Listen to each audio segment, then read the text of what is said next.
नमस्कार दोस्तों, स्वागत है आप सभी का हमारे चैनल पर। दोस्तों, क्या आपने कभी महसूस किया है कि आप आगे बढ़ना चाहते हैं, आप बदलना चाहते हैं, लेकिन कोई चीज है जो आपको बार बार रोक लेती है, और वो चीज बाहर की दुनिया नहीं, वो आप खुद है।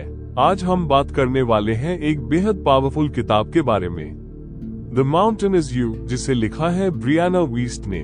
इस किताब का एक ही सेंट्रल मैसेज है, आपकी जिंदगी की सबसे बड़ी परेशानी आप खुद हैं और सबसे बड़ा समाधान भी आप ही हैं। तो चलिए दोस्तों, बिना समय बर्बाद किए इस किताब को चैप्टर वाइज आसान हिंदी में समझते हैं। Chapter 1, the mountain is you, पहाड़ आप खुद हैं। इस किताब की शुरुआत एक बहुत ही गहरी बात से होती है।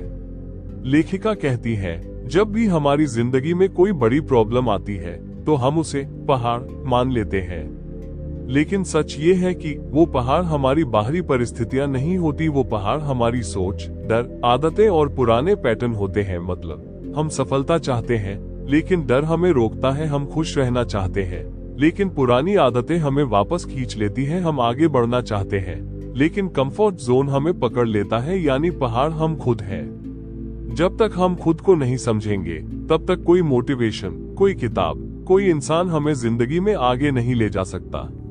चैप्टर 2, सेल्फ सैबोटाज, खुद की ही टांग खींचना। अब बात करते हैं एक बहुत जरूरी टॉपिक की, सेल्फ सैबोटाज। सेल्फ सैबोटाज का मतलब होता है खुद ही अपने रास्ते में रुकावट बन जाना, जैसे मौका मिलने पर भी आगे न बढ़ना, टैलेंट होते हुए भी खुद पर भरोसा न करना, रिश्तों में बार बार वही गलतियां दोहराना। लेखिका कहती है, सेल्फ सैबोटाज कोई गलती नहीं है, ये एक सीखा हुआ बिहेवियर है। अक्सर बचपन के डर, पुराने ट्रॉमा, असफलताओं का डर हमें ऐसा करने पर मजबूर करता है। लेकिन अच्छी खबर ये है, जो चीज सीखी गई है वो बदली भी जा सकती है। चैप्टर 3, इमोशनल इंटेलिजेंस, अपनी भावनाओं को समझना। इस चैप्टर में बताया गया है कि ज्यादातर लोग अपनी भावनाओं से डरते हैं, उन्हें दबाते हैं, इग्नोर करते हैं। लेकिन जो भावनाएं आप महसूस नहीं करते वो आपको कंट्रोल करने लगती हैं। अगर आप गुस्से को दबाते हैं वो जहर बन जाता है, दुख को दबाते हैं वो डिप्रेशन बन जाता है, डर को दबाते हैं वो एंजाइटी बन जाता है। सोल्यूशन क्या है? अपनी फीलिंग्स को पहचानो, उनसे भागो मत, उन्हें समझो। भावनाएं आपकी दुश्मन नहीं है, वो आपकी गाइड है। चैप्टर 4, कंफर्ट जोन, जहां सपने मर जाते हैं। इस किताब का एक सबसे स्ट्रॉन्ग मैसेज है, कंफर्ट जोन में रहकर कोई भी अपनी डेस्टिनी नहीं पा सकता। कंफर्ट जोन सुरक्षित लगता है, आसान लगता है, लेकिन वहीं ग्रोथ रुक जाती है। लेखिका कहती है, आपको हमेशा डर और एक्साइटमेंट के बीच वाला रास्ता चुनना चाहिए, क्योंकि डर इक्वल्स ग्रोथ का संकेत, डिस्कम्फर्ट इक्वल्स बदलाव की शुरुआत। अगर आप अनकंफर्टेबल नहीं है तो आप बदल नहीं रहे। चैप्टर 5, लेटिंग गो, छोड़ना सीखो। बहुत बार हम इसलिए आगे नहीं बढ़ पाते क्योंकि हम पुराने रिश्ते पकड़े रहते हैं, पुराने वर्जन से चिपके रहते हैं, पुरानी पहचान नहीं छोड़ पाते। लेकिन सच ये है, जो चीज आपको चोट दे चुकी है उसे पकड़े रखना खुद को चोट देना है। छोड़ना कमजोरी नहीं है, छोड़ना सेल्फ रिस्पेक्ट है। चैप्टर 6, रिस्पॉन्सिबिलिटी, जिंदगी की जिम्मेदारी लेना। इस चैप्टर में लेखिका बहुत साफ बात करती है, दूसरों को ब्लेम करना बंद करो, किस्मत को दोष देना बंद करो, अपनी जिंदगी की रिस्पॉन्सिबिलिटी लो। जब आप कहते हो मेरी जिंदगी ऐसी ही है तो आप पावर छोड़ देते हो, लेकिन जब आप कहते हो मैं बदल सकती हूँ तो आप पावर वापस ले लेते हो। Chapter 7, becoming your highest self, अपने सबसे अच्छे रूप में बदलना। इस किताब का आखिरी और सबसे इंस्पायरिंग हिस्सा, लेखिका कहती है, आप यहाँ सिर्फ सर्वाइव करने नहीं आए हैं, आप यहाँ इवॉल्व करने आए हैं। आपका हाईएस्ट सेल्फ वो है जो डर के बावजूद आगे बढ़ता है, जो खुद से ईमानदार होता है, जो खुद को हील करता है। और ये प्रोसेस आसान नहीं है, लेकिन वर्थ इट जरूर है। फाइनल मैसेज दोस्तों, द माउंटेन इज यू हमें ये सिखाती है कि आपकी सबसे बड़ी लड़ाई बाहर नहीं, अंदर है, और आपकी सबसे बड़ी जीत भी अंदर ही है। अगर आप खुद पर काम करने को तैयार हैं, तो कोई भी पहाड़ बहुत बड़ा नहीं। अगर आपको ये वीडियो पसंद आया हो तो लाइक करें, शेयर करें और चैनल को सब्सक्राइब करना न भूलें। मिलते हैं अगले वीडियो में, तब तक याद रखिए, पहाड़ आप हैं और रास्ता भी आप ही है।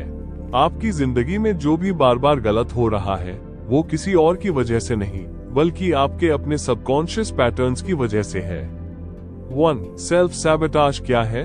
किताब बताती है कि हम अक्सर खुद को आगे बढ़ने से रोकते हैं, मौके मिलने पर पीछे हट जाते हैं, अच्छे रिश्तों या करियर को खुद ही खराब कर देते हैं। इसे कहा जाता है सेल्फ सैबोटाज। यह कोई आलस या कमजोरी नहीं, बल्कि पुराने डर, बचपन के अनुभव, असफल होने का डर की वजह से बनता है। 2. भावनाओं को दबाने का नुकसान। किताब कहती है जो भावनाएं आप महसूस नहीं करते वही बाद में आपकी जिंदगी को कंट्रोल करती है। जब हम दुख, गुस्सा, डर या अकेलेपन को दबाते हैं तो वही एंजाइटी, स्ट्रेस, कंफ्यूजन बनकर सामने आता है। समाधान: अपनी भावनाओं को समझना, स्वीकार करना और उनसे सीखना। 3. पुराने पैटर्न क्यों दोहराते हैं? हम बार बार वही गलतियां इसलिए दोहराते हैं क्योंकि हमारा दिमाग फेमिलियर दर्द को सेफ मानता है, नया रास्ता डरावना लगता है। किताब सिखाती है कि बदलाव तभी आता है जब हम डिस्कम्फर्ट को एक्सेप्ट करते हैं। 4. कंफर्ट जोन ग्रोथ का दुश्मन। कंफर्ट जोन सुरक्षित लगता है, लेकिन वहीं ग्रोथ रुक जाती है। किताब बताती है अगर आपको डर लग रहा है तो आप सही रास्ते पर हैं। डिस्कम्फर्ट इक्वल्स एवोल्यूशन की निशानी। 5. लेटिंग गो, छोड़ना क्यों जरूरी है? हम अक्सर पुराने रिश्ते, पुरानी पहचान, पुराने दर्द को पकड़े रहते हैं, लेकिन किताब कहती है जो आपको तोड़ चुका है उसे पकड़े रखना खुद को तोड़ना है। छोड़ना हीलिंग की शुरुआत है। 6. रिस्पॉन्सिबिलिटी लेना इक्वल्स पावर लेना। जब तक हम दूसरों, किस्मत या हालात को दोष देते हैं तब तक हम पावरलेस रहते हैं। किताब सिखाती है अपनी जिंदगी की पूरी जिम्मेदारी लेना, खुद से ईमानदार होना, यही असली बदलाव की शुरुआत है।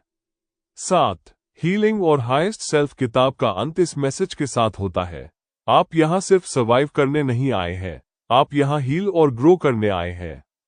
आपका हाईएस्ट सेल्फ वो है जो डर के बावजूद आगे बढ़ता है, जो खुद को समझता है, जो खुद के लिए खड़ा होता है।